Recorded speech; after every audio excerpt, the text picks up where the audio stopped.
Buen día, seguidores y seguidoras de su podcast Justicia en Debate. El día de hoy tenemos la grata presencia del doctor Carlos Augusto González. Él es abogado por la Universidad Nacional de Mayor de San Marcos, magíster en Ciencias Internacionales y Diplomáticas por su alma mater Studium, Universidad de Bolonia, en Italia.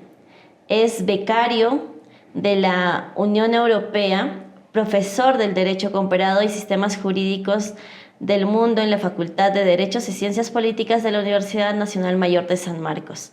También es creador y coordinador general de la primera colección jurídica en América del Sur sobre el derecho comparado y sistemas jurídicos y fue investigador en materia jurídica en el Centro Altiero Spinelli per I de Europa. Doctor, bienvenido. Primero, muchas gracias por esta invitación. Agradezco mucho tanto a la Universidad Continental como también a la Corte Superior de Justicia de Junín, en la persona de su presidente, el doctor Ricardo Corrales, y a todos ustedes por la invitación. Muchas gracias, doctor. En realidad su presencia realza no solamente el podcast, sino también el Congreso Internacional que está promoviendo la Corte de Junín. Doctor, cada que tenemos un invitado en este podcast, siempre queremos saber cuál ha sido una de sus mayores dificultades o desafíos profesionales que han tenido a esta fecha, ¿no? Sí, bueno, un desafío es precisamente la labor que principalmente realizo, que es la docencia. Desde el año 2016 soy profesor en mi alma mater, la Universidad Nacional Mayor de San Marcos, y desde este año profesor ordinario de Derecho Civil y también de Historia del Derecho Peruano. Y es siempre un desafío, también en otras universidades dicto clases, también en la Universidad de Lima y en la Universidad de Huánuco, en la maestría. Para mí un gran desafío siempre es el tema de la docencia en sí, que es mi proyecto de vida, pero también el hecho de formar estudiantes. Yo creo que la labor del profesor universitario, en Perú especialmente, es la de formar estudiantes con sentido crítico, que vean no solamente el derecho en un sentido de norma solamente es un elemento del jurídico, sino también cómo esto actúa en la realidad social, porque nosotros los abogados y abogadas estamos llamados a proteger a las personas, especialmente a los más vulnerables. Y entonces el sentido del derecho es un sentido protectivo, es como un escudo. Y en este sentido la labor del profesor universitario es importante para formar hombres y mujeres de derecho que, más allá de la fría norma, vean al derecho como un ángulo de protección de los derechos fundamentales de las personas. Qué gran labor el que usted ejerce, doctor. Es una responsabilidad. Podríamos decir que está criando hijos que no son sus hijos, pero que a futuro va a ver posteriormente lo que usted ha hecho en ellos, ¿no? Unas grandes personas. Doctor, tenemos de conocimiento de su libro titulado Derecho Privado, Persona y Responsabilidad Civil. ¿Nos puede comentar un poco qué razones los llevó a usted a redactar dicha obra? Sí, mis campos de investigación son básicamente el derecho civil, especialmente derecho a las personas y responsabilidad civil o derecho de daños. También la teoría del derecho, el derecho comparado, del cual inicié la docencia en San Marcos con el curso de Sistemas Jurídicos Comparados y Derecho Comparado y Sistemas del Mundo. Y siempre con esta mentalidad personalista que en cierta medida sigo a la escuela de la cual yo pertenezco, que estuvo encabezada por el maestro Carlos Fernández Arió, que fue mi maestro. Y este libro, publicado en Argentina por la editorial Olegni, que ahora se ha complementado con un reciente libro que he publicado sobre derecho a las personas por la editorial Pacífico aquí en Perú, parte de esta visión personalista aplicada tanto al derecho a las personas, responsabilidad civil, también hablo de derecho de familia, y también la creación de un derecho privado, derecho civil para América Latina, porque si bien nosotros somos parte del sistema romanista, y precisamente el diálogo a nivel de las culturas jurídicas es importante. Precisamente el congreso que se está desarrollando ahora en la Corte Superior de Justicia de Junín es un gran congreso que tiene connotados especialistas como los grandes profesores italianos que nos están acompañando, Bárbara Pozzo, Ángelo Benchiaruti, el profesor Michele Cacciade y otros juristas también que han sido invitados por la Corte, pero también consideramos de que es necesario la creación de un derecho que vea las realidades autóctonas nuestras, y en ese libro también trato esa teoría, y entonces creo que representa en ese sentido un aporte, y también el tema del mobbing, que es un nuevo daño a la persona realizado en el ámbito laboral.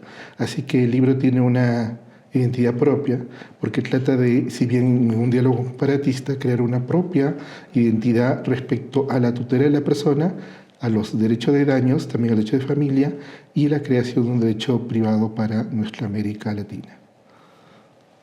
Pues bien, doctor, y entrando un poco más al tema que ya mencionó acerca de una nueva concepción personalista de la capacidad jurídica, ¿podría comentarnos un poquito más sobre ello, por favor? Sí, claro que sí. Bueno, dentro de esta visión en la cual el derecho no solamente se dirige a la protección del patrimonio, eso no quiere decir que el patrimonio sea importante, es importante, pero es instrumental al ser humano. La capacidad jurídica es un tema que en el Perú ha dado pasos de gigante en los últimos años.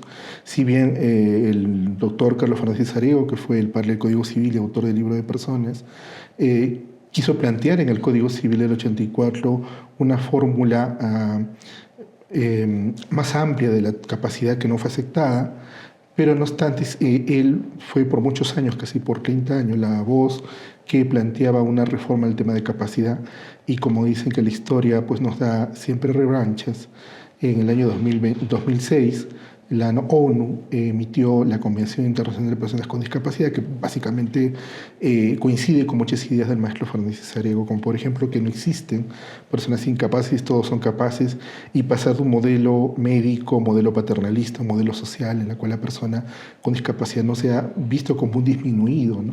Como una persona con incapacidad, porque no existen personas con incapacidad, todos son capaces, y que sensibilizar a los hombres y mujeres de derecho con esta nueva estructura.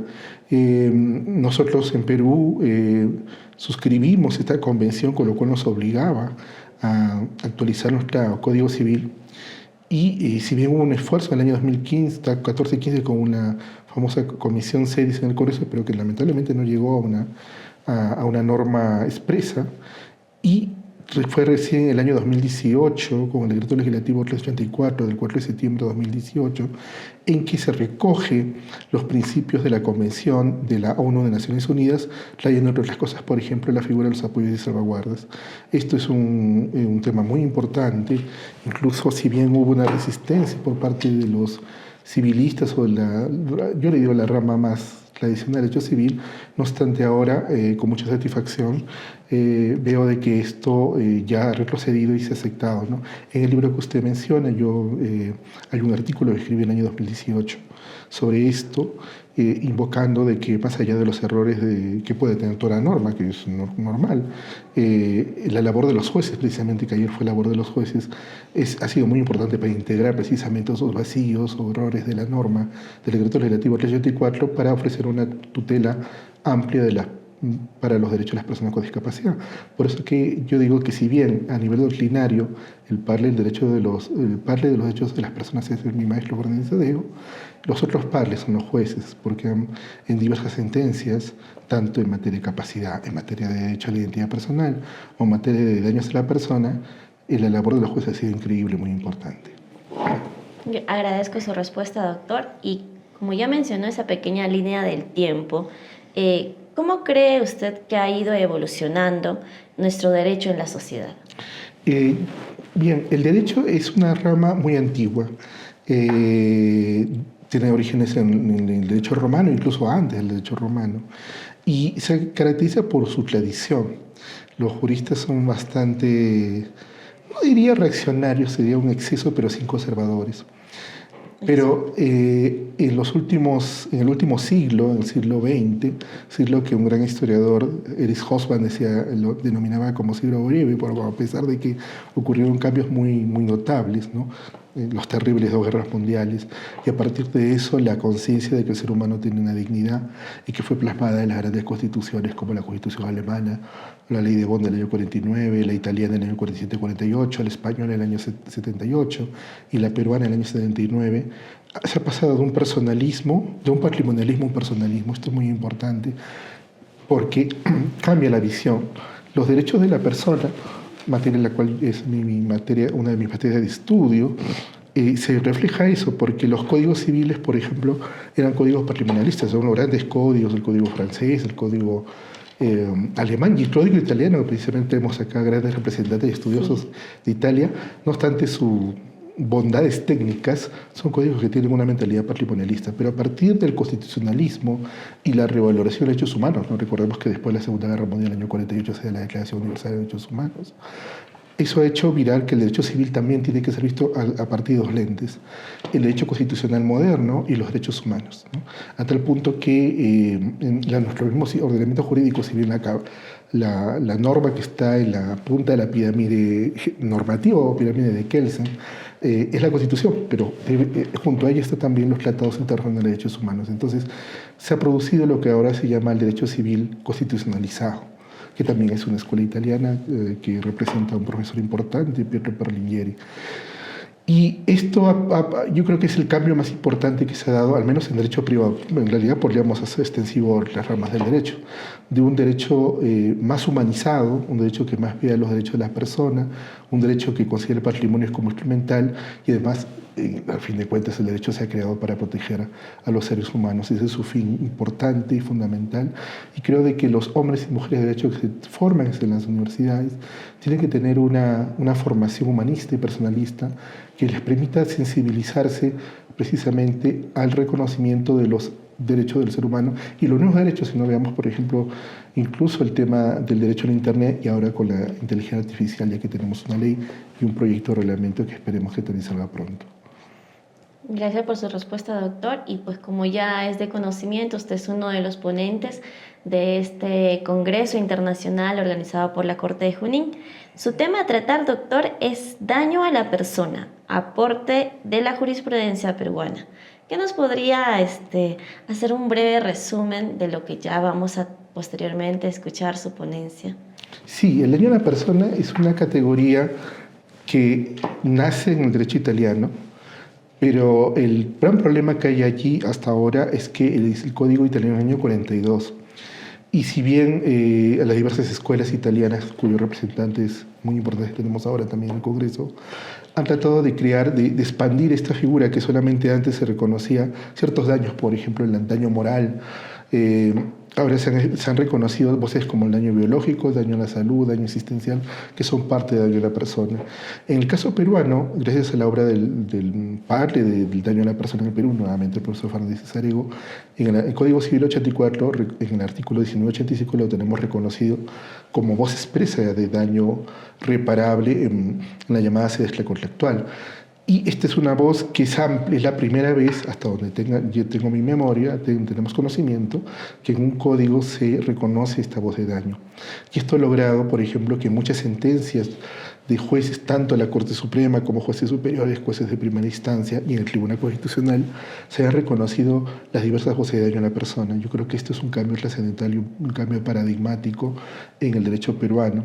Y incluso es más, ¿no? El modelo peruano se ha también trasladado en Argentina, porque en el Código Civil Argentino del año 2015 se ha reconocido el daño a la persona y el daño al proyecto de vida como voces de daños reparables.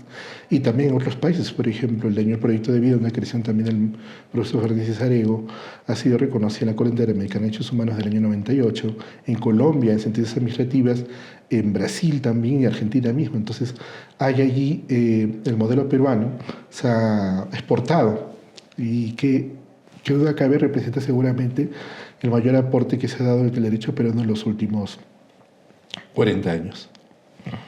Muy agradecida por esa respuesta, doctor, y por todo lo que nos ha comentado.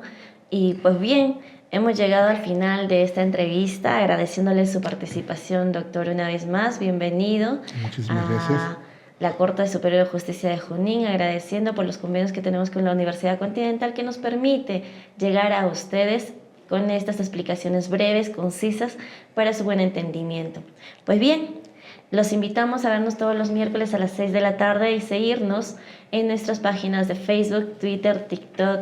Muchas gracias a todos ustedes. Muchas gracias, doctor. Muchas gracias a ustedes. Gracias. Gracias. Hasta pronto. Gracias.